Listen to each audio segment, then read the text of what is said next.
So as I mentioned with the global warming 0.6 degrees, we write our numbers to reflect precision, how closely the number is known. Some numbers are exact. How many pennies are in this picture?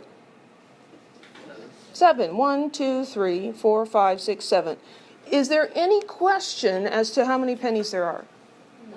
You sure it's not 7.25 pennies? It's not 7.25. It's a whole number. It's counting.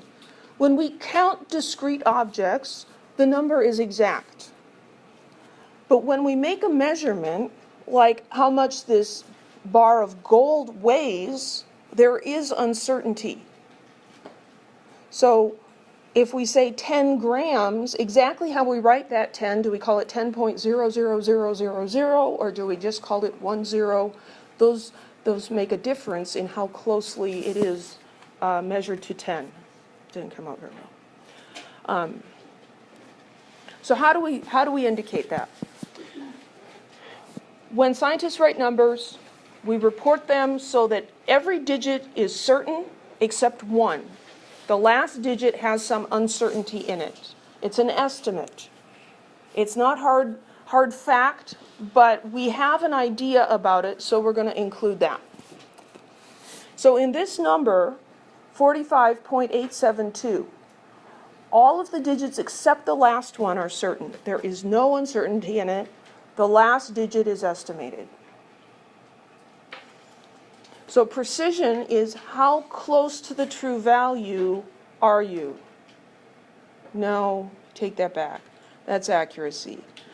Precision is hard to describe. Yeah, it's just hard to describe. We don't need to know about it right now. Just forget that. Okay. The last number could be infinite, though, right? It's like infinite. Well, if you had even like an infinite number of digits. Yeah, I mean, technically that 2, like I feel like it never ends, because you could just keep carrying out that. Yes, yeah. So, if this was like a mass, 45.872 grams, could it be measured to more digits with a more accurate balance? Absolutely. You could keep going and going and going, but you're limited by your instrument of measure. So, because you could eventually get down to the nearest atom in theory, but not in practice. Everything has, every measuring device has limitations. And so how the number is recorded reflects the type of instrument that was made, was used to make it. It was a long weekend.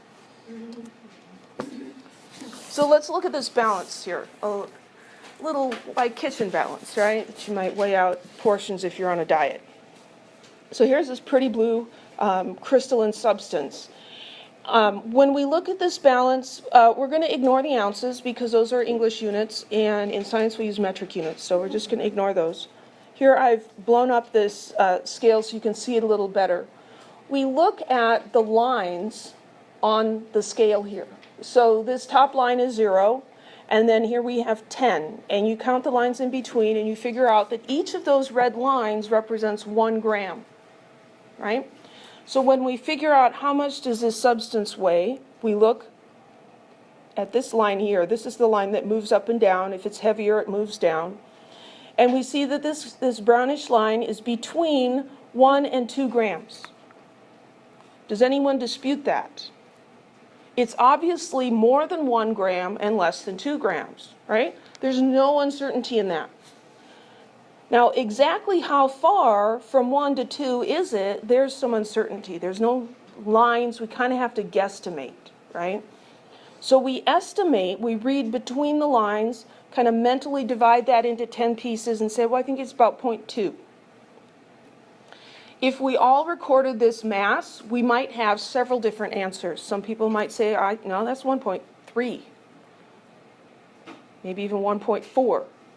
Okay, so there's uncertainty. Is that a useless number, though, that 2? It's not useless.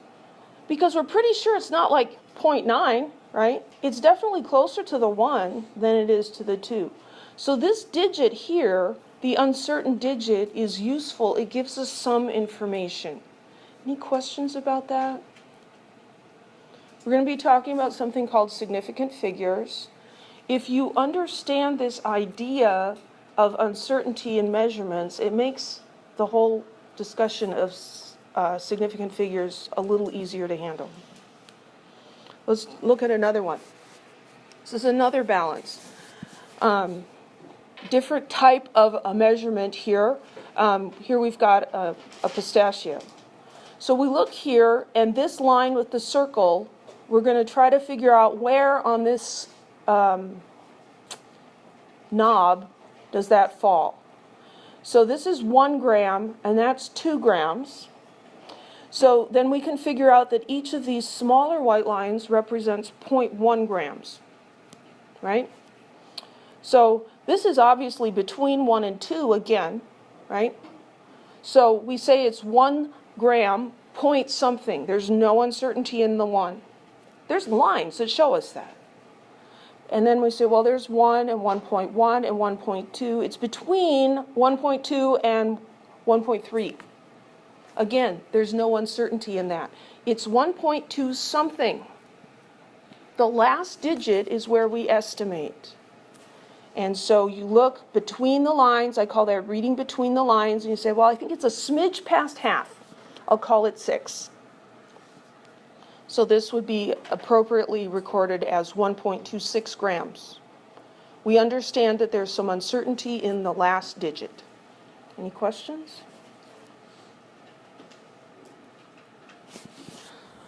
Let's try this one. This is a thermometer. This is a Fahrenheit thermometer. It says degrees Fahrenheit here.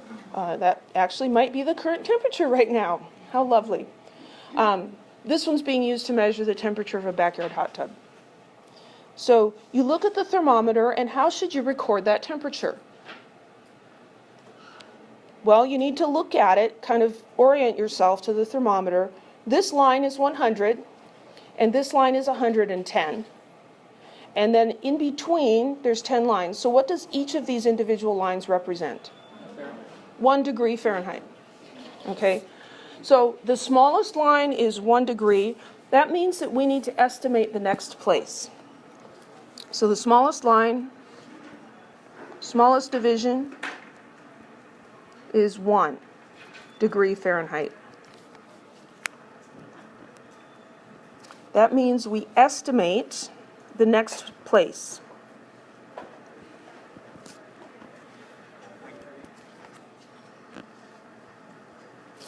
So we find the mercury here, and it's clearly between 103 and 104, right? So we write 103. There's no uncertainty in that. It's 103 point something. This digit here, the ones place, represents the smallest markings. We need to read the next digit. So I heard somebody say 0.3. So 103.3 degrees Fahrenheit.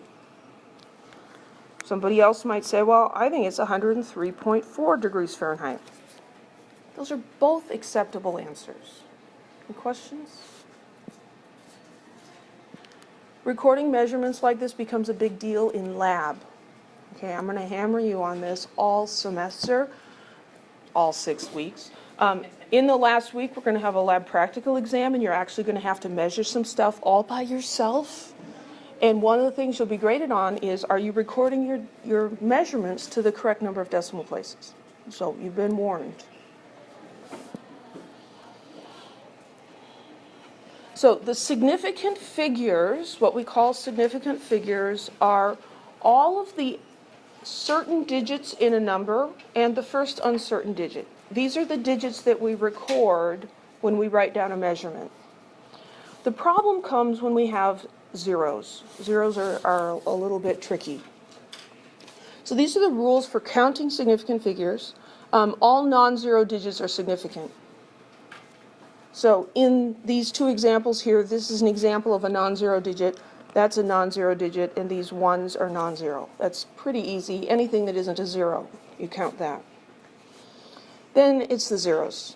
So interior zeros or trapped zeros, these are zeros between two other numbers. And so we're talking about that one and this one and that one. Those zeros are between other digits. Those count as significant figures. Trailing zeros come at the end of the number. They trail behind. These are significant if there's an actual written decimal point. Doesn't matter where in the number the decimal point is. So 5.10. This zero is at the end of the number. It's a trailing zero. So you have to see, well, is there a decimal point? Yes, there is. So that's one of those significant zeros because there's a decimal point. In 500.0, there are 3 trailing zeros. They are all significant because of the decimal point. The reason a decimal point matters is because when there's a decimal point, these zeros are not necessary for holding place. Without a decimal point, like if I have the number 7,000, there's no decimal point. Those zeros could be there just to hold the place of the 7, that it's in the thousands, or they could be significant, meaning that, yeah, we measured those and there's uncertainty in the one's place. It's hard to tell. If I put a decimal point here, then they're all considered significant. So I was just kind of getting to this. Trailing zeros before an implied decimal point. So 50,000 or the number 10. There is no written decimal point. So we're going to say that those are not significant. They are ambiguous. We should try to avoid them, but when they're there and we're pressed to identify them, we're going to assume the worst and say those are not significant. So those are the zeros we're talking about there. Trailing zeros with no decimal point that's actually written. Leading zeros. These are zeros that lead the number.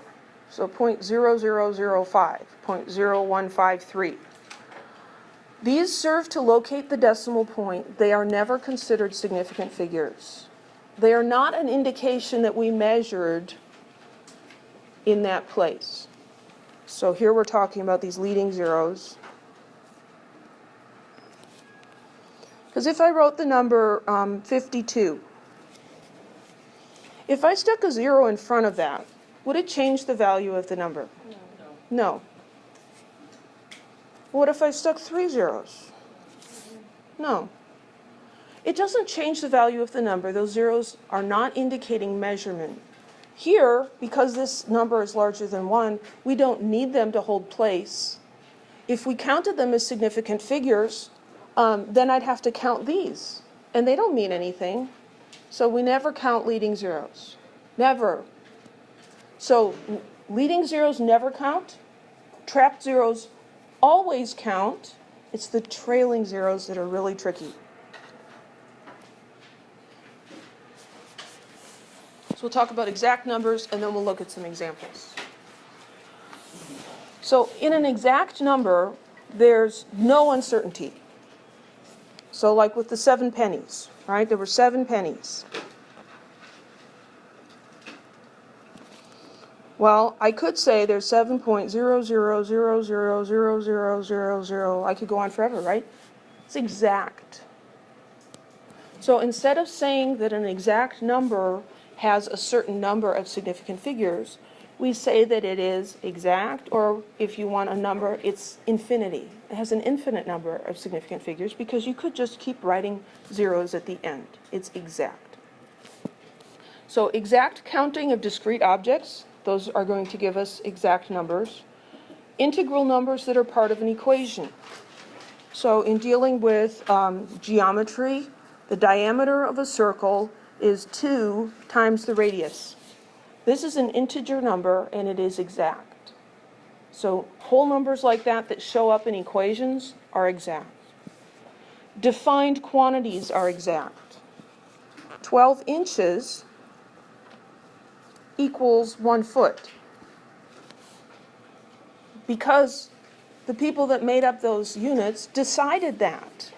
There's exactly 12 inches in 1 foot. There's no uncertainty in that. So that's a defined quantity. When we're talking about conversion factors, some of them are defined and others are not, and unfortunately that can be confusing. So let's look at some examples here. We're going to identify how many significant figures are in each of the following numbers. So in this first one, 58.31, how many sig figs? 4.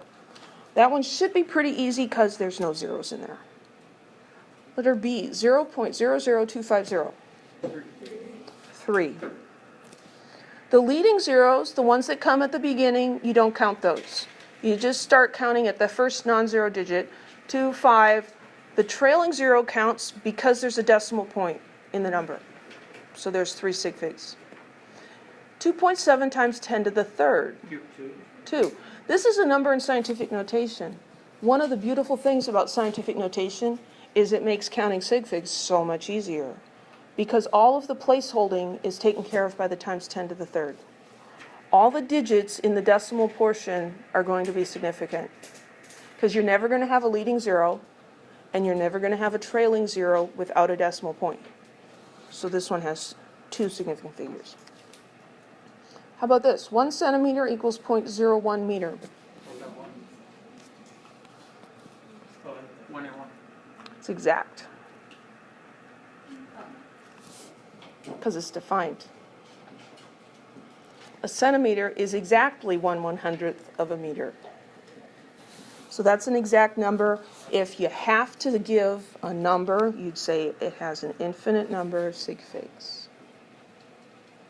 When we do operations, when we do some math with numbers and need to keep track of significant figures, when you have exact numbers, you just don't worry about them. You just look at everything else. How about letter E, 0.500? 3. The leading zero never counts. The trailing zeros count because there's a decimal point. If I left those off, it wouldn't change the value of the number. I don't need them to hold a decimal place. I wrote them because it reflects that we measured those places. 2100. 2. Very good. When students see a whole number like this, they sometimes say, oh, that's exact. It's the whole number. Well, no, not necessarily. If I said $2,100, you can count $2,100. That's exact. But 2,100 with no indication of what it is, it's probably like how many miles? Now, how many miles is it to Minnesota? To where my parents live, it's a little further than that. But, you know, is that exact? No, that's measured, and it kind of depends on how you drive there or whether you fly. Like if you're a crow and you just go straight, that would be cool. Trailing zeros, no decimal point, those are ambiguous. We can't tell. So we'd like to avoid those, but they keep showing up anyway. So we're going to assume the worst. So the scientist looks at that and says there's uncertainty in the last significant figure. This number is to the nearest 100. You have a question? So when you record a number, you write down a measurement, do you not question the number of significant figures? You just go to the last number? Yeah, that's a good question. So what about when you're recording a measurement? It depends on the instrument you're using. And so you're going to look at the smallest division and see, well, is that 0.01 grams? Then I'm going to estimate the next digit. If you have a digital, like the digital balances give us 4 decimal places, those are easy. You just write it all down. There's uncertainty in the last digit. So anything measured, there's uncertainty in the last digit. But if you're given a unit like $2,100 or pennies or whatever it is, does that mean it's an exact number? Okay, so that's a good question. So 2,100, it's going to be different depending on 2,100 what? If it's 2,100 miles, can you count miles? Are they objects? No, it's a unit of length, right? So that's measured. If I had 2,100 people, can you count 2,100 people? Yeah. You can't have a little bit more of a person. Well, we've got 2 toes of this other person, right? That's ridiculous. But could you have 2/10 of a mile? Sure. So could, you're measuring 2,100 miles, you could be off by 2/10. You could be off by 5 miles. And so we need to record the measurement to reflect how precisely it was made. So this number, if this is a measurement and has 2 significant figures, it's better to write it in scientific notation. That would be 2.1, put the decimal point after the first non-zero, and then we understand that the decimal point that is not written would be here at the end, and we'd move it, 1, 2, 3 places. So it's 2.1 times 10 to the third, and then we ask ourselves, is it a big number? Yeah, it's bigger than 1. How does Mrs. K feel about big paychecks? Positive. So normally we wouldn't write the positive sign, but it would be a positive number. So 2.1 times 10 to the third miles, that's clear. The uncertainty is here in the ones place. This was measured to the nearest 100 miles. So we shouldn't think that it's to the nearest 1/10 of a mile or even to the nearest 1 mile. It's to the nearest 100 miles. It's more of an estimate. A counting number, you have to look at 2,100 what? If this is an object, a physical thing that can be counted, like pencils or eggs or cars, planets, not something that's measured, then it can be exact. Any questions?